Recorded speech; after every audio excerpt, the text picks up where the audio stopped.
filmed that first ceremony, which we didn't know if Carlos was going to be open to that, so we have all that footage, and then the next two ceremonies they participated in. So it was nice to get that whole... Get them in and do it, Yeah, exactly. Will you clap in front of your face, and and then will you hold up the peace sign too? All right, awesome. That's exactly it. Well, let's just get back really quick to what we were just talking about outside, and we talked about that self-love, that forgiveness of what you kind of burden yourself with and just carry, but being able to let that go.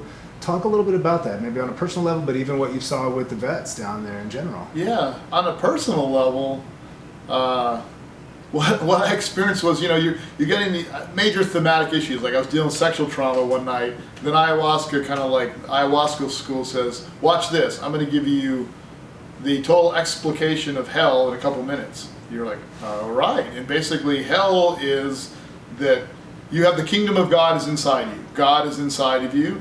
And hell is when you die, all the walls that you've built up around that. The walls of shame and guilt and fear and trauma and lies and programming and all that stuff. And so I realized that's why I'm trying to do this work, which is to let go of that stuff so I can connect to the God inside of me that's always there. And so for the veterans, yeah, it was just amazing, especially Barry. He was literally over there like making out with himself. It was the most awesome thing because he was giving himself self-love and self-forgiveness and, and getting rid of self-judgment. And I think that ayahuasca can really do that. I remember being down there and just turning off that judgment program that's always on. That you think of something occurs to you out of your subconscious, and then that ego wants to get in there and judge it, and the medicine can turn that off.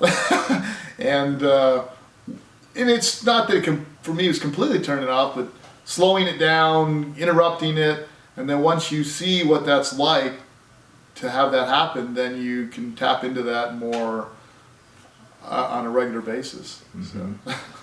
Well, and seeing that and experiencing it firsthand, but and this leads into kind of one of Charles's last things of like, talk about the future, man. What do you see going forward with all this for yourself, but even for the project and for your brothers, your vets? Yeah, that's what I'm trying to figure out. Is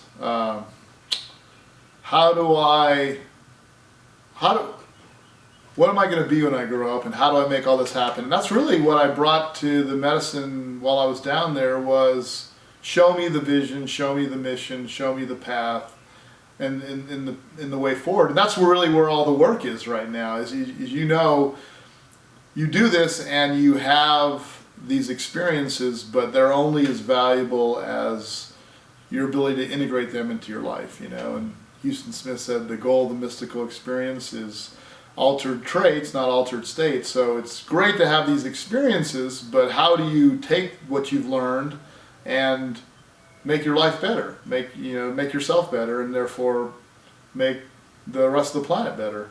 And going forward, the big reason to me to do this was to prove out that it could work. Ryan LeCompte took I think 4 veterans down about 2 years ago to Peru, with a totally legit, but a gringo shaman, and kind of that was the beta test, and this was the demo. And we wanted to just show that people who had never had ayahuasca before, who had war trauma, could really, get that first round of healing. And now it's just the work is trying to figure out how to do that going forward. How to finish building out Carlos's retreat center, how to get more veterans down there. But it's just a bigger challenge of how do we fit these archaic, healing modalities into our modern world, because I think we need to do that if we have any hope of, at a minimum, reintegrating veterans, and then, frankly, reintegrating anyone who's had trauma, because, as I said before, childhood trauma is the highest correlator to getting PTSD. So we have a, childhood trauma problem masquerading as a PTSD problem. So we're going to have to find ways that don't involve just giving people pharmaceuticals that make them want to kill themselves, and shut them up and close them off, whereas these other plant medicines open people up. And so, and it's also just the realization that as these things become more mainstream, how do we do this correctly where we respect the indigenous cultures, we don't have this whole thing corrupted by money, and I think that's where the real big challenge is, and because it is going to happen.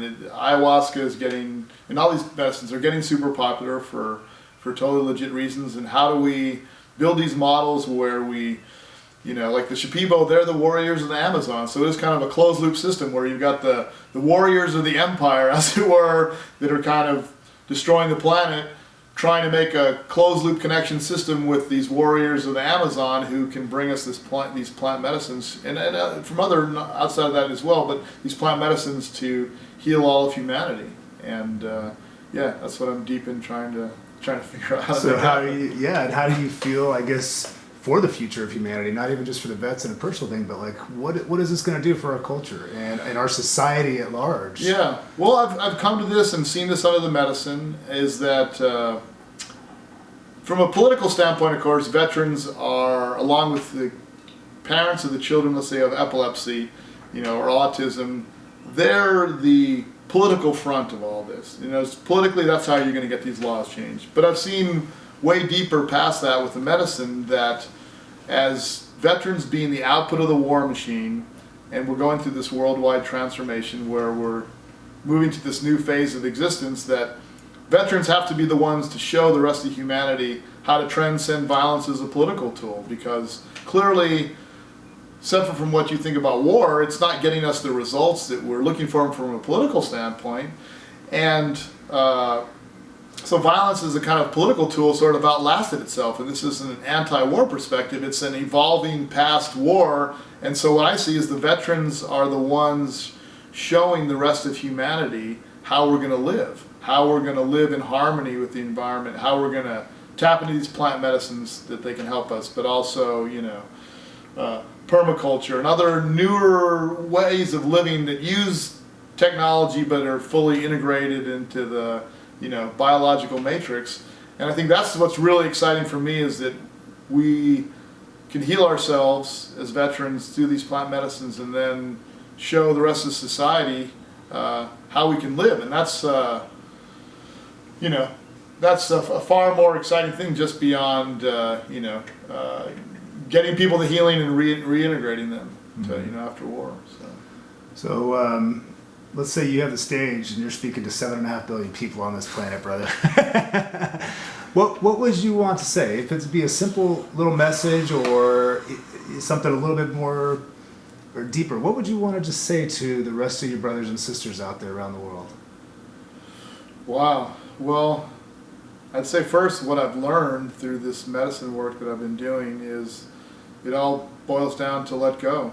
Letting go is the only solution. And when you take these medicines, you have no choice but to surrender. And when you do surrender, that's what you find out what is really there. Whether God, higher power, the universe, whatever labels you put on it, you can only find out what's there and who you truly are when you surrender and let go. And then that's where all the magic happens. And what I would want to say to humanity is that this is our birthright. This is our, before there was any agriculture and civilization and religion, there was this shamanic culture of using these, plant medicines for the benefit of humanity.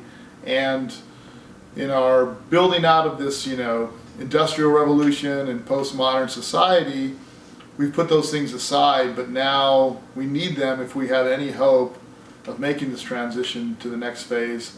And I think that's what these medicines are here to do for us, is to allow us to make that transition. So there's nothing to be afraid of. These things aren't new, they're old, and we need them now more than ever. So it's my hope that the work we're doing and the examples we've set for all of humanity can see how these plant medicines are not just helpful, but a necessity to our survival.